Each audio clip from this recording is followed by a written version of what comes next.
Story 1. I think I got off at a station that doesn't exist. I've gone back and forth about posting this because I know how it sounds. I'm not saying anything supernatural happened. I'm just saying that I take this train line all the time, and something about that night didn't make sense. This happened a few months ago. It was close to midnight and I was taking the last train home after visiting a friend. It had been raining earlier, and the windows of the train were still streaked with water, the kind of slow rain that makes everything outside look blurry and quiet.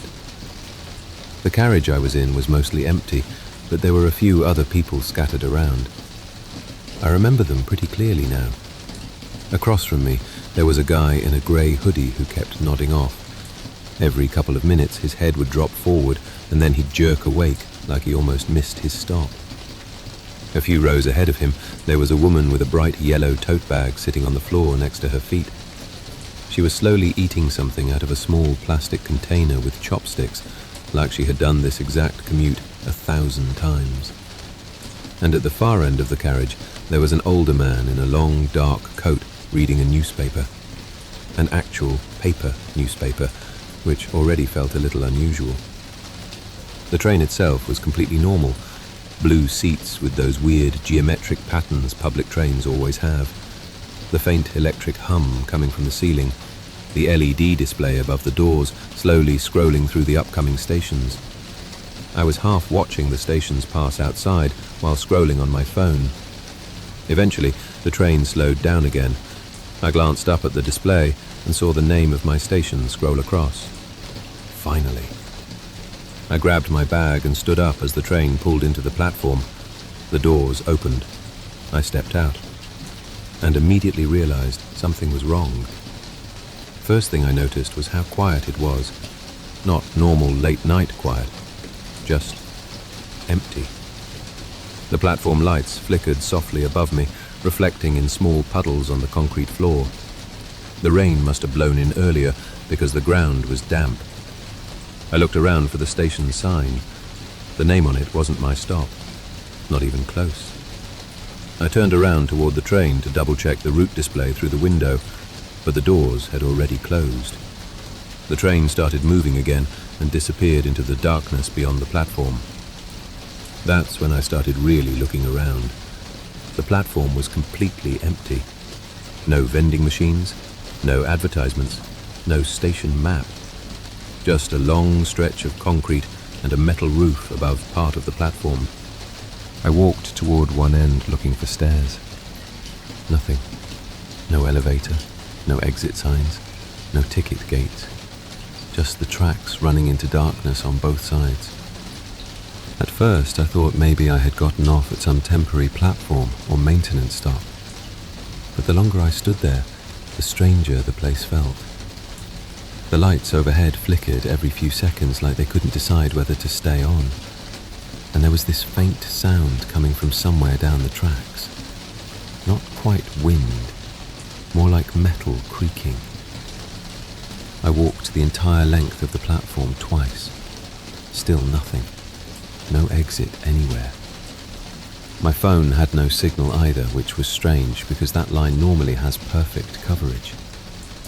I was starting to feel genuinely uneasy when I heard something in the distance, the sound of a train approaching. At first, I felt relieved. Finally. I walked back toward the middle of the platform and waited. A minute later, headlights appeared down the track. The train slowed as it entered the station and stopped exactly where the previous one had. The doors opened. I stepped inside immediately. And that's when I noticed something strange. The man in the grey hoodie was still sitting in the same seat, still nodding off. His head dropped forward and then jerked back up again, just like before. The woman with the yellow tote bag was still there too. Same seat, same container of food, same slow, distracted eating. And at the far end of the carriage, the older man was still reading his newspaper. Even the way he held it felt exactly the same. For a second, I just stood there near the door, trying to convince myself that trains just look identical sometimes. But then I noticed the little details. The scratched, smiley face on the metal pole near the seats, the half-peeled sticker next to the door, even the faint humming sound from the ceiling. It was the same carriage. Not just the same model, the same one. No one reacted when I stepped inside. No one looked up. It was like I had never left. The doors closed. The train started moving. A minute later, the LED display above the doors flickered, and the name of the next station appeared. My actual stop. The train slowed. The doors opened. This time, when I stepped onto the platform, everything looked normal. Bright lights, people waiting for the next train, signs pointing to exits. I walked straight out of the station without looking back. When I got home, I checked the rail map for that line. Every stop between the station I boarded and the one where I got off. There isn't any station between them. Not now. Not ever. I still take that train sometimes. Everything is normal now. But sometimes, between those two stops, I see the platform again. And for a second, I see myself standing on it, waiting.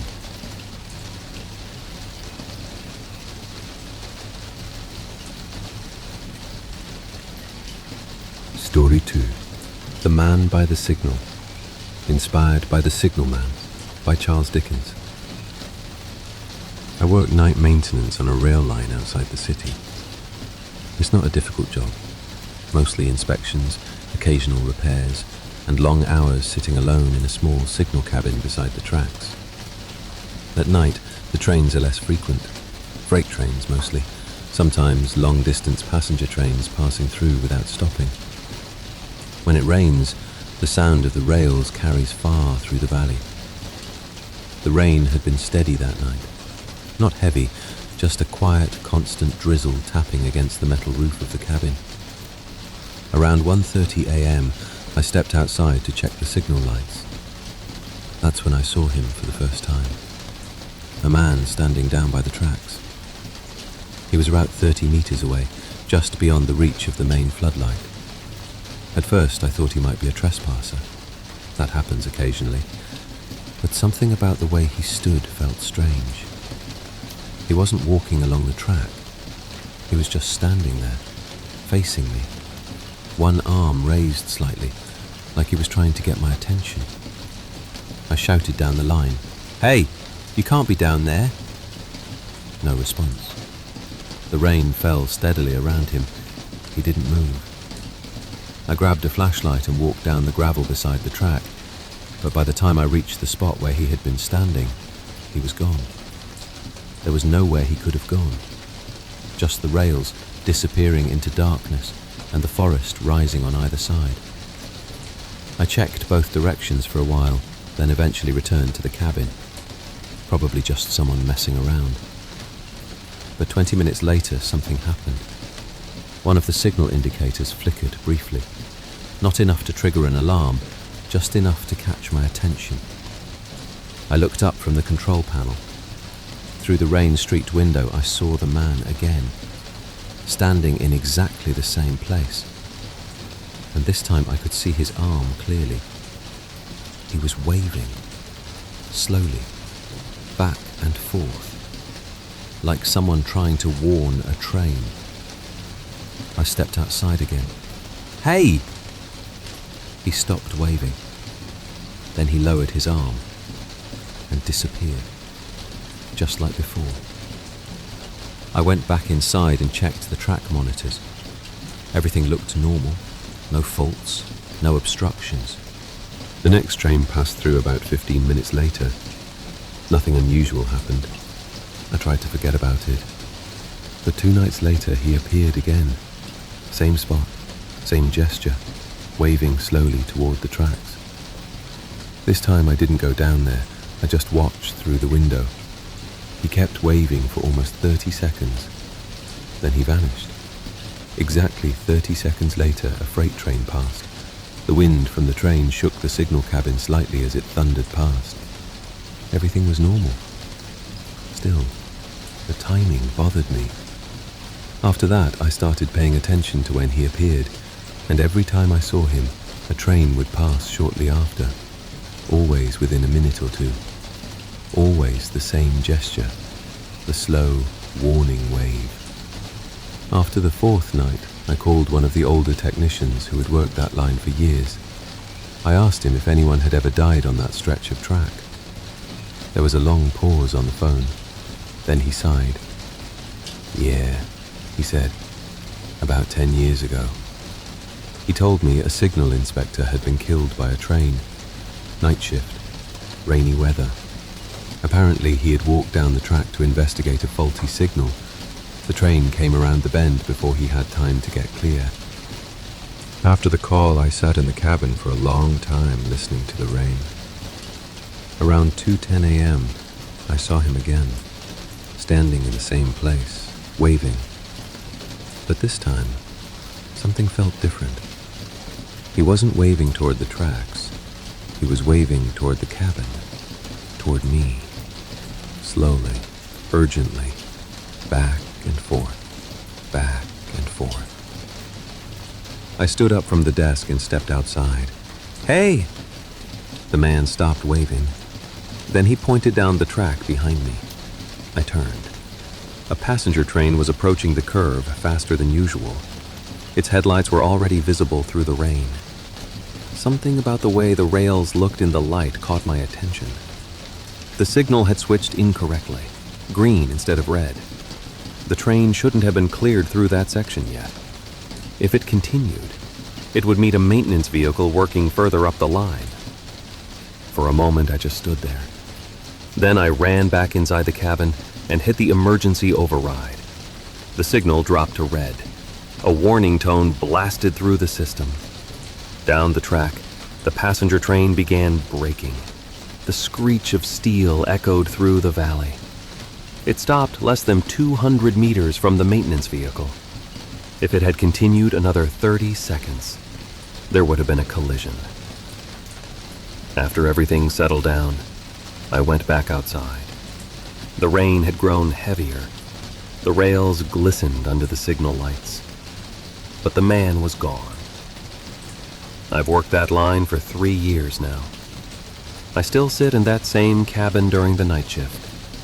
And every once in a while, when the rain falls just right, I see someone standing down by the tracks, not waving anymore, just watching the signals, making sure they're right.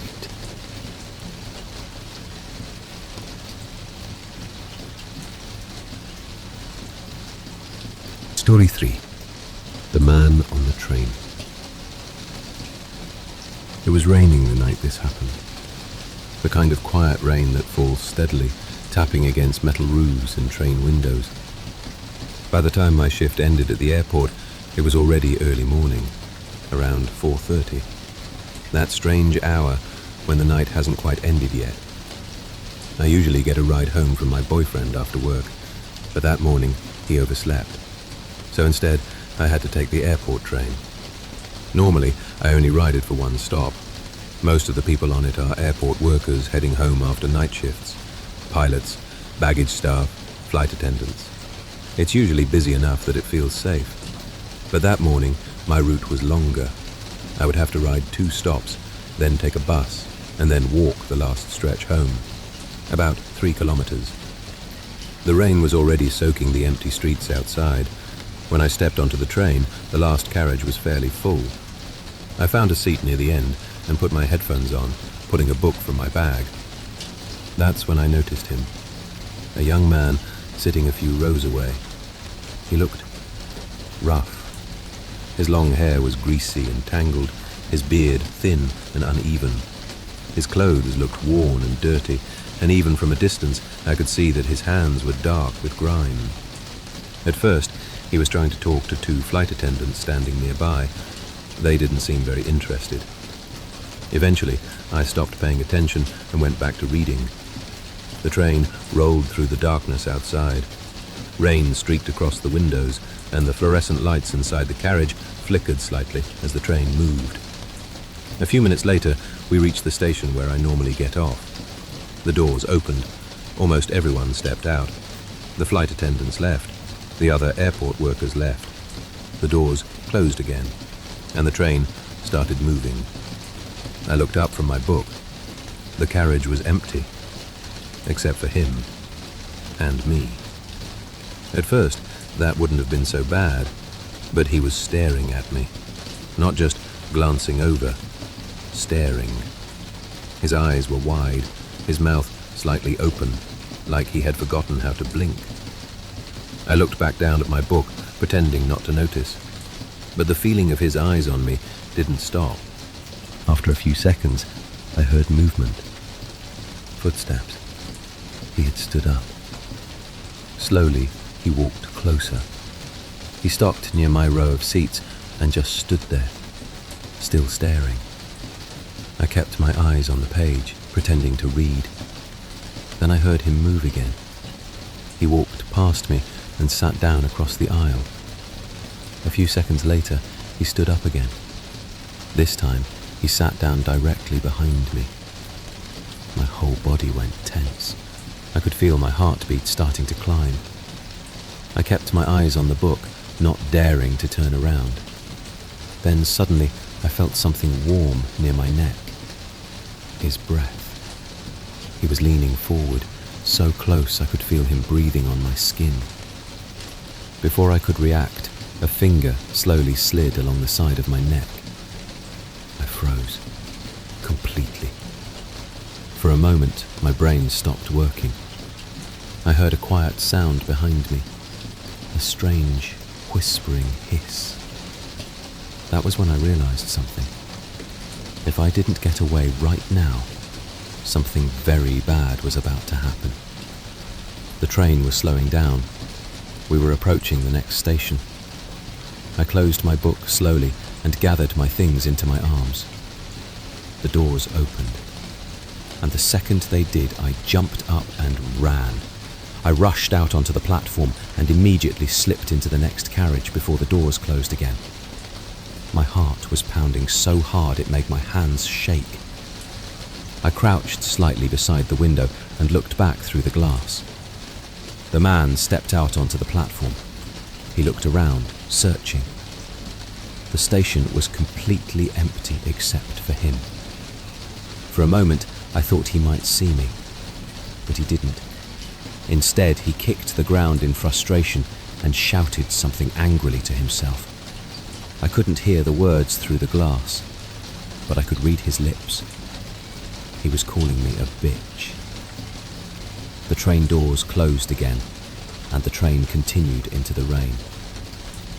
By the time we reached the next station, I had already called my boyfriend 15 times.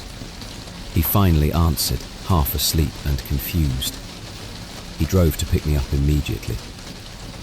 I never saw the man again, but for weeks afterward I couldn't stop thinking about that moment on the train. How empty the carriage had been. How close he had been. How easy it would have been for him to hurt me. So a few weeks later I started taking self-defense classes, kickboxing, just in case. Because if that man ever decides to sit behind me again on a quiet train at night, I won't be the one running away next time.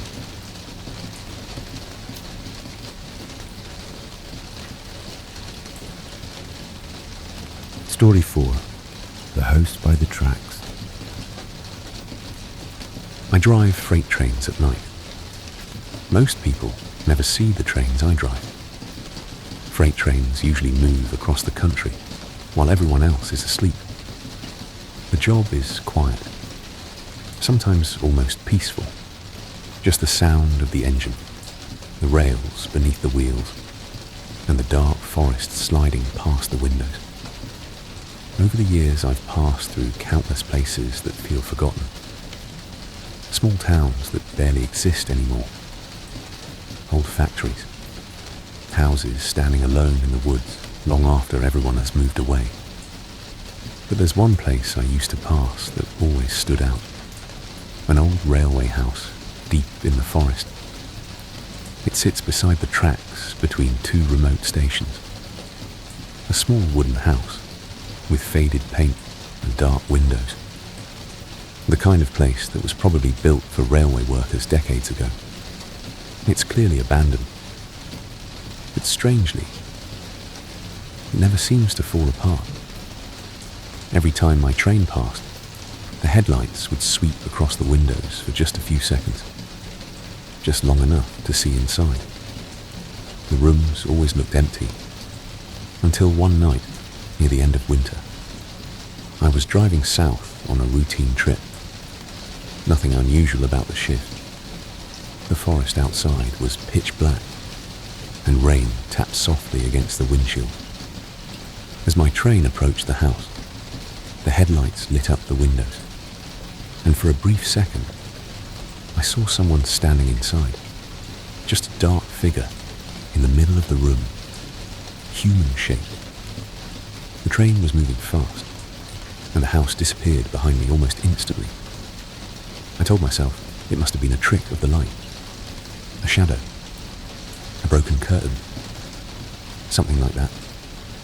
Later that night, on the return trip, I watched the house carefully. The room was empty. Over the next few shifts, the same thing happened again.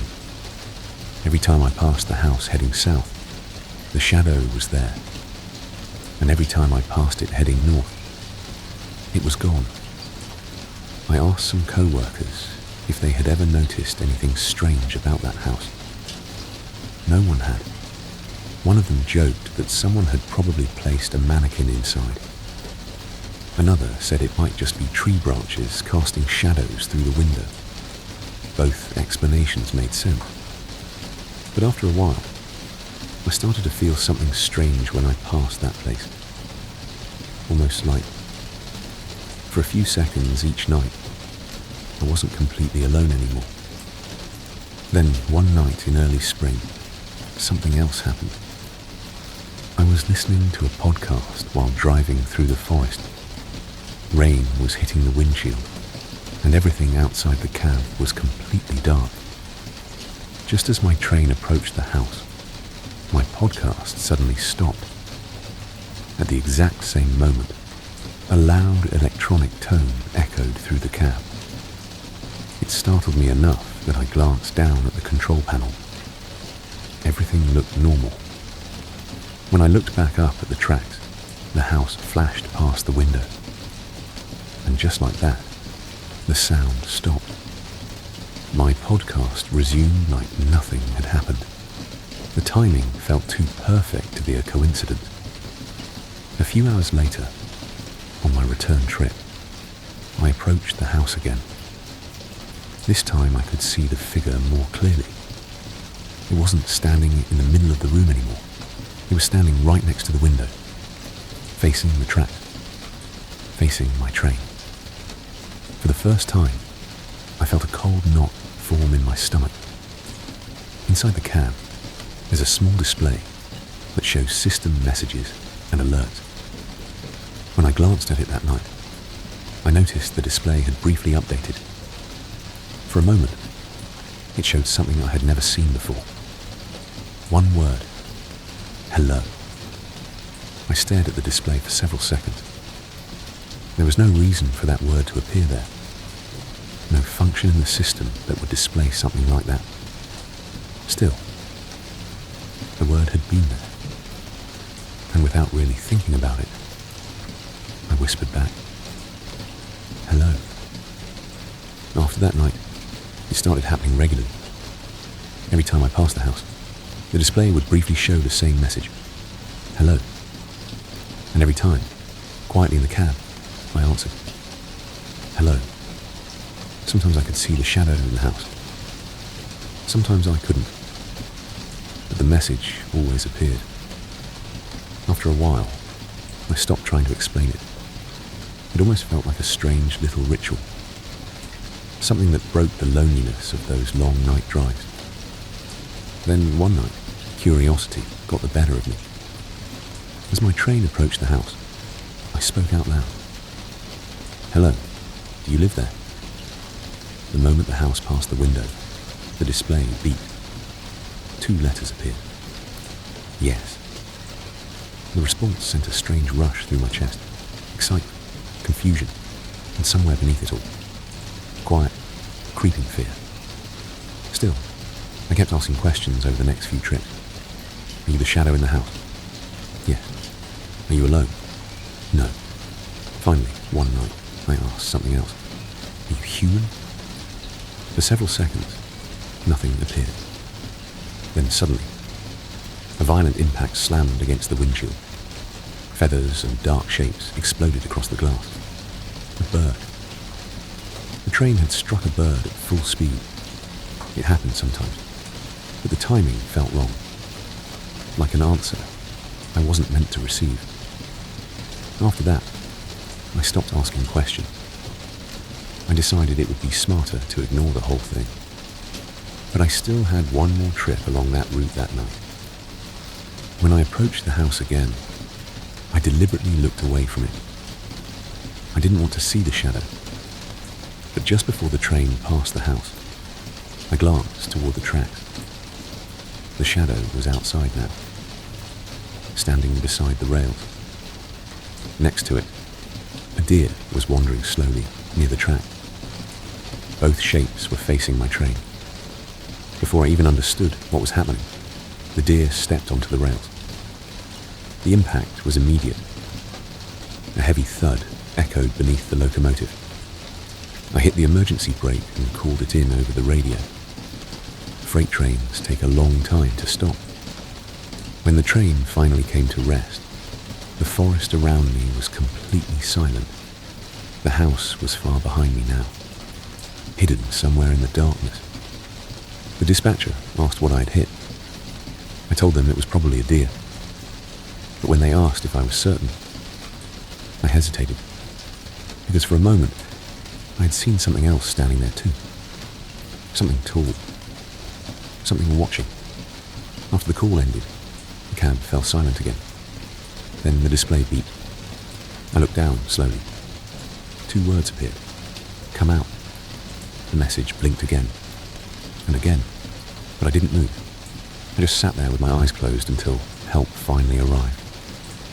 They found the deer. Nothing else. No footprints. No other signs of anything near the tracks. After that incident, I asked to never drive that route again. The company didn't question it. Drivers sometimes request different routes after accidents. Now I drive other lines. Different forests. Different nights. But sometimes, when the train cuts through the darkness and the headlights sweep across empty houses in the woods, I can't help wondering if the shadow is still there, standing in that quiet railway house, waiting for the next train, waiting to say hello.